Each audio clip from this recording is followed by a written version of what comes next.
37 बरस गुजर जाने के बावजूद चॉकलेटी हीरो और वुमन किलर के अलकाबाज से मशहूर लेजेंडरी अदाकार वहीद मुराद की अचानक और पुरअसरार मौत अभी भी एक मुअम्मा है जो हल नहीं हो पाया। बाज़ लोगों का कहना है कि हालात की सितम ज़रीफ़ी से तंग आकर वहीद मुराद ने 23 नवंबर सन 1983 को कराची में अपनी मुंह बोली बहन बेगम मुमताज़ अयूब के घर खुदकुशी की थी। ताहम कुछ लोग वहीद मुराद को जहर दिए जाने के हवाले से भी शकूक व शुबहात का इजहार करते हैं, लेकिन इनकी अहलिया सलमा वहीद का मानना है कि इनके शौहर एक अचानक हार्ट अटैक की वजह से जान की बाजी हार गए। ताहम वहीद मुराद की मौत अभी तक एक पहेली है, चूँकि रात को वो अच्छे भले अपने कमरे में सोने के लिए गए, लेकिन सुबह सवेरे बेडरूम के फर्श से इनकी लाश मिली। सांवली रंगत में मखबूल निगाहें और खुश लिबासी ने आला तलीम याफ्ता वहीद मुराद को अपने दौर का सबसे मकबूल फिल्मी हीरो बना दिया था। इस पर क़यामत ढाधा इनका हेयर स्टाइल था, जिसको मुल्क भर में दीवानावार नकल किया जाता था। वहीद मुराद को इसलिए वुमन किलर भी कहा जाता था। वह जिस लड़की की तरफ आंख भर कर देख लेते वह आंखें झपकना भूल जाती थी। वहीद मुराद ने 124 फिल्मों में काम किया जो आज भी लॉलीवुड का असासा है। इन फिल्मों में औलाद, दामन, हीरा और पत्थर, अरमान, जाग उठा इंसान, देवर भाभी, दिल मेरा, धड़कन तेरी, इंदलीब, नींद हमारी, ख्वाब तुम्हारे, मस्ताना माही, तुम सलामत रहो, खुदा और मोहब्बत और आवाज़ और कली शामिल है। वफात के 27 साल बाद सन 2010 में वहीद मुराद को तमगा इम्तियाज से नवाजा गया। वहीद मुराद के वालिद निसार मुराद कराची में कामयाब फिल्म डिस्ट्रीब्यूटर थे। सन 1962 में वहीद ने कराची यूनिवर्सिटी से एमए अंग्रेजी किया और इसके बाद वालिद के कारोबार में पूरी तौर पर शरीक होते हुए अपनी पहली फिल्म औलाद का आगाज किया, जिसमें नैयर सुल्ताना और दर्पण भी शामिल थे। लेकिन इनकी अदाकारी के असल जौहर तब खुलकर सामने आए जब इनके दोस्त परवेज मलिक अमेरिका से फिल्म साजी का डिप्लोमा लेकर लौटे और इन्होंने वहीद मुराद की फिल्म हीरा और पत्थर की हिदायतकारी के फराइज संभाल लिए। इस फिल्म में वहीद मुराद ने एक गधा गाड़ी वाले का किरदार अदा किया जो कि ज़ेबा की मोहब्बत में गिरफ्तार हो जाता है। इस फिल्म को ज़बरदस्त कामयाबी हासिल हुई और वहीद मुराद को सन 1964 के बेहतरीन अदाकार का निगार अवार्ड दिया गया। बाद में वहीद मुराद, परवेज मलिक, मौसीकार सुहेल राना और गीत निगार मसरूर अनवर की एक ऐसी टीम तैयार हो गई जिसने इंडस्ट्री को पै दर पै कामयाब फिल्में दी।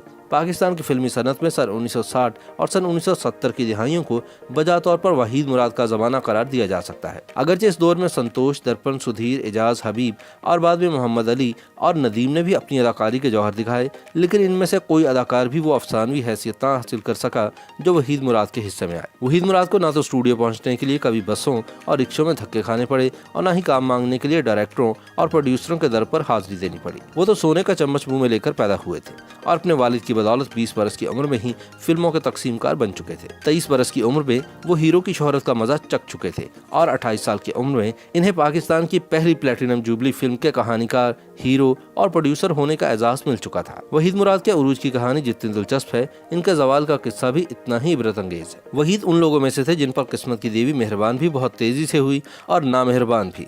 40 बरस का होते ही इनके स्टारडम का सहर टूटने लगा। हालांकि वो अभी बहुत कुछ कर सकते थे। जवाल आने की कई वजूहात थी। एक तो इन्हें मैदे का अल्सर हुआ और लंबे इलाज पर सेहत और जमा पूंजी दोनों गवा बैठे। दूसरा, कुछ साथी खवातीन फनकाराओं की जानिब से भी इनके साथ काम से इनकार किया जाने लगा। 80 की दहाई का आगाज इनके लिए नाखुशगवारियत लेकर आया। सन 1980 का सूरज तुलू हुआ तो इसने वहीद मुराद को एक नाकाम, मायूस, प्रागंदा फिक्र और झुंझलाए हुए इंसान के रूप में देखा। फिल्म किरण और कली वहीद मुराद को अपनी जिंदगी में मिलने वाली आखिरी कामयाबी थी। सन 1981 में रिलीज होने वाली इस फिल्म के आगे पीछे इनकी 3-4 फिल्में फ्लॉप हुई। अगले बरस भी इनकी कोई फिल्म कामयाबी हासिल न कर सकी। फिल्मी अखबारों में अब वहीद मुराद के खिलाफ उन सब लोगों ने अपना गुस्सा उगलना शुरू कर दिया था जो इनके साथ माजी में काम कर चुके थे और इनसे नालां थे। वहीद मुराद को अब मोहम्मद अली और नदीम की फिल्मों में साइड रोल मिलने लगे जो इन्होंने बादल नखास्ता कबूल तो कर लिए, लेकिन दिल ही दिल में कुटते रहे। इन दिनों इनकी शराब नोशी तफरीह तबाह की हदूद से निकलकर अल्कोहलिज्म के दायरे में दाखिल हो गई। 12 सितंबर सन 1983 में लाहौर में रावी रोड पर कार चलाते हुए इनका एक खौफनाक एक्सीडेंट हुआ जिससे इनके चेहरे पर शदीद चोटें आईं।